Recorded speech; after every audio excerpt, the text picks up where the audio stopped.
So I did a video about the various titles I'm emulating on the Steam Deck that I absolutely love playing, from, the Switch all the way up to, Open Beats of Rage and more. But I want to talk about some of the indie games I've been playing that I've really been enjoying on the Switch that don't really cost an arm and a leg and give you a lot of replay value. So in this video, we're going to talk about a handful of indie games I've been really enjoying.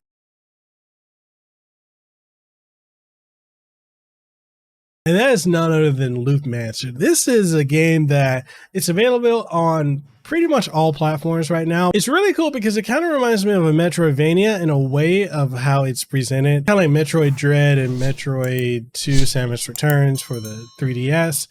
It is really cool in how you can go from a hack and slash to a shooter to you've got your grappling hook and you've got grenades and all other kind of things that you can buy you loop through levels over and over. It's really cool. It's really pick up and play, and it's got a plot to it. I'm not saying it's the deepest plot or the greatest plot. It's serviceable for what it is. But it's one that I really, really am enjoying. And I think you would absolutely have a great time with this. It doesn't cost that much. It's out, if you don't want to play it on Steam Deck, it's also on Switch and other platforms. But it's a great game. I think you should definitely check out. Now, speaking of Metroidvanias, there's a title called Minoria that I am really, really enjoying. And it is interesting because it's got an interesting art style, and it's distantly related, or maybe it's closely related, to the Momodoro series, or how, I hope I'm pronouncing that correctly. But it's another series that is available that it's actually related to. And basically it's your standard Metroidvania. You run through, you can dodge, you can parry, you've got leveling up you can gain experience from killing enemies. You get various items and sub weapons and sub items and all that. It's really cool. I've been enjoying playing this. I'm able to just sit, and enjoy the story, which is kind of interesting. It's really interesting because you're playing as a nun and you're running through slaying monsters. So definitely, if you're in the mood for something a little bit different with a unique art style, then Minoria is a title that I definitely think you should pick up. Now, another Metroidvania that I've really been enjoying on the Steam Deck is none other than Record of Lodoss War, Deedlit, and Labyrinth. This is a title that I've really been enjoying. I actually played it to completion on my Xbox Series S. And now that I got my Steam Deck, I've been playing it there. And man, if you're looking for something that is like a continuation of the art style and feel, and an evolution of what you got in Symphony of the Night, then this is what you should be playing. This game is amazing. It's a little on the short side, but man, is it so much fun, with the weapons you get, the leveling up, the different abilities you have. I absolutely love playing this game, and it's one that I think you would love playing. Go play this. This game is amazing. Now, here's a title that's kind of interesting because it's got the gothic art style that you would expect from a Symphony of the Night style game, but the gameplay is entirely different. Now, it's a Toho project take on the classic Vania styles. That game is none other than Koumajou, Remilia, Scarlet, Symphony.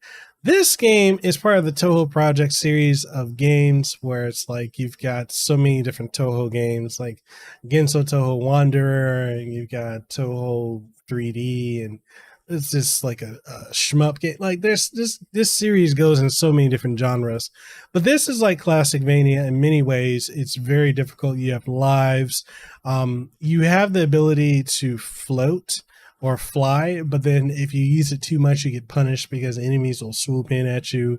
And it's very, very challenging. It's a $30 game, and some people may feel like it's not worth it, but I think if you stick with it and all the stuff you start to unlock as you progress through the game, it very much is worth it. It's a game that apparently came out in 2009, and this is a remake of it. So yeah, if you haven't tried this out, definitely check it out. Look at some of the video of it. It is an amazing title. I highly recommend it. Okay, so the next title up is really interesting because I'm a fan of Star Fox. I played the original on the Super Nintendo when it came out back in the day.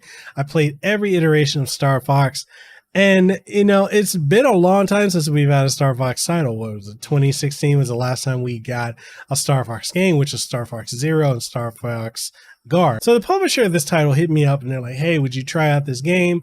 And just, you know, if you make content for it, cool. If you don't, whatever, we just want you to try it out. And I looked at the stills of it and I'm like, yo, this looks like a Star Fox ripoff. And it didn't look impressive to me. But I was like, you know what? I'll try it out. I'll bite and see how it is. And I installed it, put it on my Steam Deck, and I was like, man, this game is a lot of fun. So basically, it's what would happen if you take the original Star Fox, get rid of the characters, but you keep the, you know, the visual aesthetic and the audio aesthetic and the, you know, just the charm of Star Fox without it being a Star Fox, and you get rid of the choppy frame rate and make it run at a smooth, you know, like 30 to 60 frames per second, and then boom, you've got Ex-Zodiac. This game is basically Star Fox and Star Fox 2 if this were to come out in the modern day, and it's really, really well made.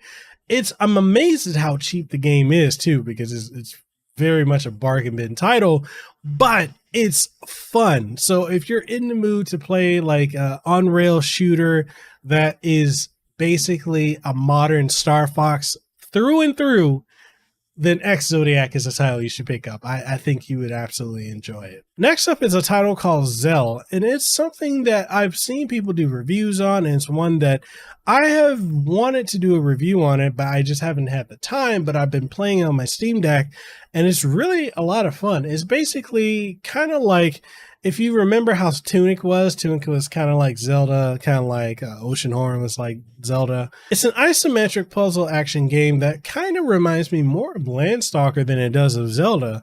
And, you know, you go through, you solve puzzles, you pick up items, you fight enemies, and you do the like, and it's a lot of fun.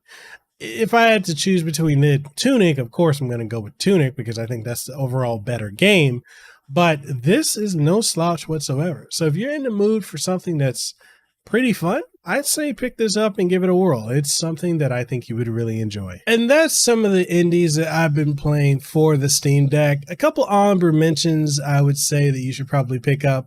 Big titles like RFL, Rise of the Third Power, the Overlord game that came out, which is really, really good. It's also a Metroidvania, as well as Tunic, which is also another game that's really amazing. But all that being said, what are some indie games that you guys are playing on your Steam Deck? Are there some that I mentioned that you are really enjoying?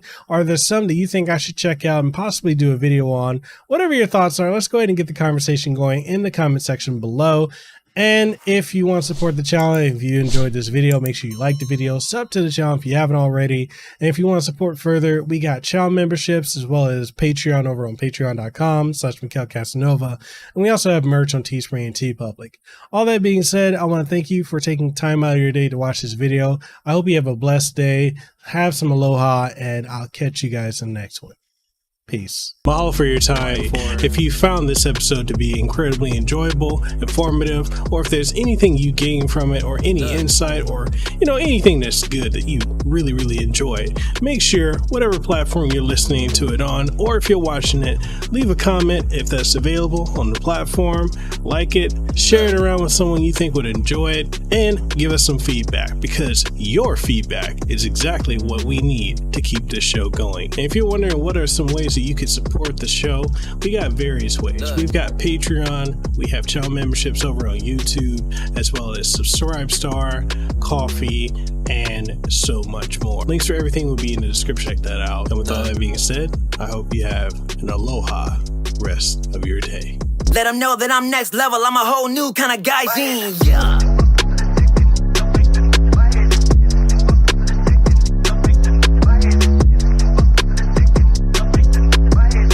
Yes, at the top spot, in case you forgot.